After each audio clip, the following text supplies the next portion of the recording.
Bien, estando aquí en el tema 2 sobre estrategias y técnicas de intervención, vamos a revisar un poco lo que es la inoculación al estrés, intervención ante la crisis, técnicas de terapia cognitivo-conductual en la etapa infantil, donde la conducta es importante revisarla.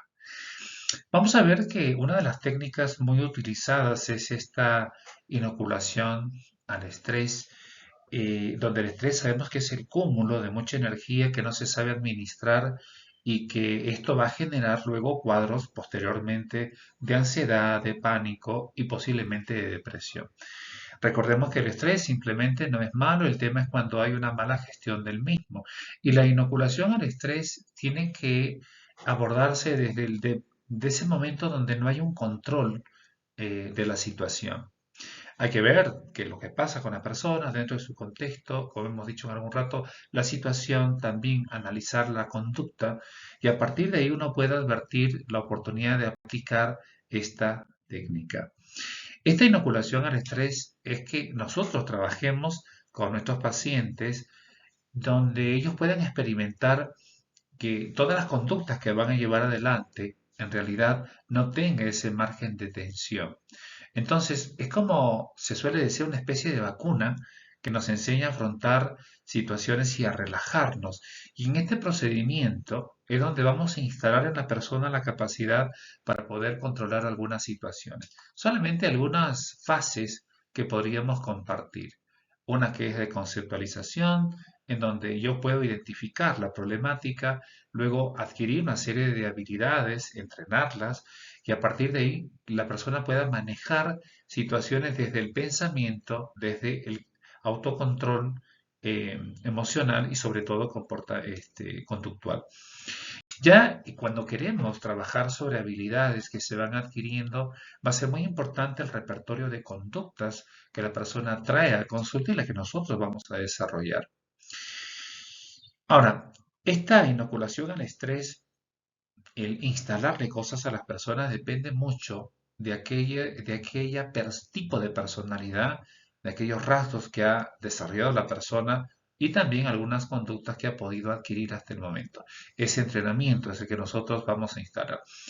Ya la intervención de crisis, ¿no? En estas intervenciones donde la persona entra en un momento difícil, hay que advertir cuál es la oportunidad de esta intervención, qué es lo que queremos lograr y luego valorar las zonas de riesgo, pero también de oportunidades donde podamos proteger definitivamente a la personalidad del paciente.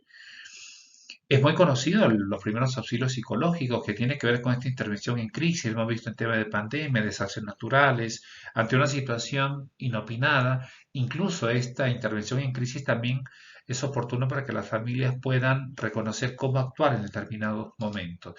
Y simplemente esta intervención o el PAP, ¿no? Primeros auxilios psicológicos, es que nosotros podemos restablecer nuevamente la estabilidad que la persona lo ha perdido.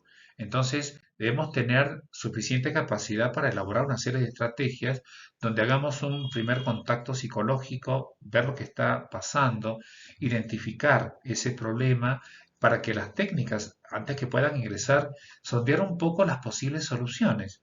Ojo, muchas veces intentamos poner una serie de técnicas, intentamos darle pauta de cómo resolver determinadas situaciones, pero no nos hemos preguntado sobre el contexto, esas conductas correlacionales. No nos hemos preguntado de zonas de riesgo. No nos hemos preguntado si de pronto hay una posibilidad de intervención más biológica. A partir de ahí es que yo puedo verificar cómo esta estrategia de que la persona pueda resolver el ABC de situaciones finalmente pueda tener un objetivo concreto. La terapia cognitiva conductual ya para los niños, empezando los infantes y los niños, hay que preguntarnos primero que la propuesta de esta terapia cognitiva conductual es trabajar sobre estos procesos mentales para luego modificar algunas conductas. Recordemos que los infantes y los niños todavía no tienen desarrollado esos procesos psicológicos superiores. Entonces, eso no nos va a permitir trabajar del todo porque de repente no hay un buen proceso aún de memoria, de aprendizaje, de imaginación y esas limitaciones tendríamos que luego trabajarlo más desde el punto sensorio-motriz, donde la parte visual, por ejemplo, puede jugar un gran papel. Y esta cognición todavía incipiente podría tener un buen patrón de inicio. Vamos a ver que esta eficacia de la terapia cognitiva conductual con los más pequeños funciona en la medida que descartemos algunas variables sintomatológicas que podrían ser más en tipo trastorno.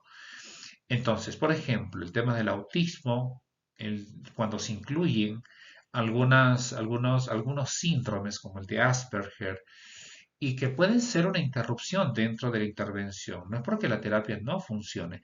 Para esto habría que hacer un deslinde de intervenciones psiquiátricas, neurológicas, fonoaudiológicas, y que esto permita realmente a nosotros dentro de la psicoterapia, en algunos de los casos, no en todos, comenzar a trabajar esta técnica.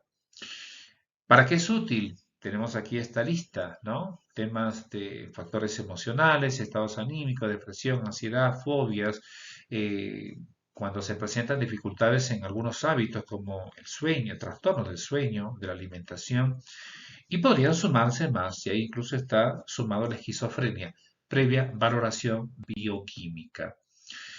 Estas estrategias, las más utilizadas con los niños, siempre vamos a trabajar con reforzamientos positivos, reforzamientos negativos, vamos a utilizar moldeamiento de conducta y ese moldeamiento y modelamiento que utiliza el terapeuta sus propios recursos para poder intervenir. Fíjense que la economía de fichas, las técnicas aversivas, el autocontrol, la desensibilización sistemática ya mencionada de instalar una especie de vacuna para que funcione internamente va a ser parte de todo este kit de intervención.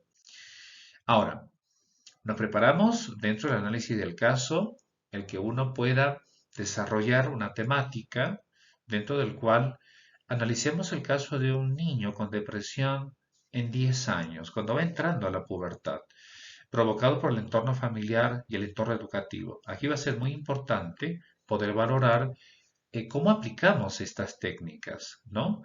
Y dentro de la casuística, de repente un caso que se propone en clase, o dado el caso también, los casos que nosotros podemos manejar, es cuando podemos desarrollar esos criterios de aplicación de las técnicas.